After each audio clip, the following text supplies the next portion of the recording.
solament molt ràpid i molt breu, perquè tenim el sopar.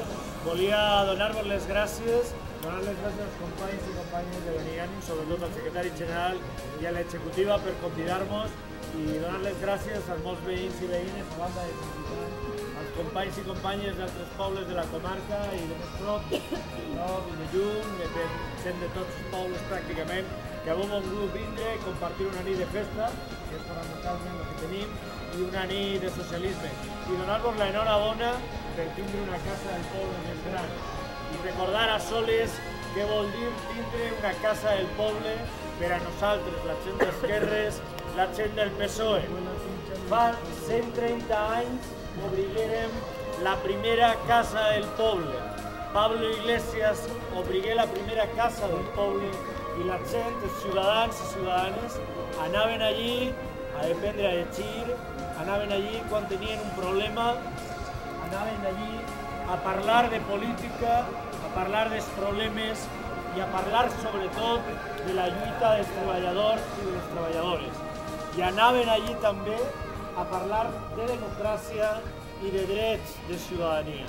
Bueno, cada vegada que una casa del poble se fa més gran, cada vegada que sumem una més, tenim més democràcia i més drets per als ciutadans i ciutadanes. I per cert, i amb això acabe, fa 130 anys era molt necessari parlar de democràcia, parlar de dret i parlar de dignitat.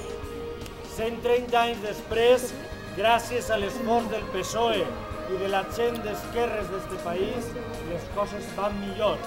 Avui som un gran partit que té cases del poble, 400 i pico cases del poble al País Valencià. Milers i milers a Espanya. Governem Espanya, governem Catalunya, governem Euskadi, governem Andalusia, som el principal partit que n'hi ha en aquest país. Però el futur continua demanant-nos que les cases del poble servissin per a lluitar per la democràcia i per la llibertat. I en la Comunitat Valenciana, a pesar de que crec sincerament que les coses van a canviar, estan a punt de canviar i van a canviar de veritat, continuem treballant per la democràcia perquè camps i els que es governen continuen atacant-la con la dreta de tota la vida. Així que benvinguda a esta casa del poble per a més democràcia i per a temps de canvi a la Comunitat Valenciana. Gràcies.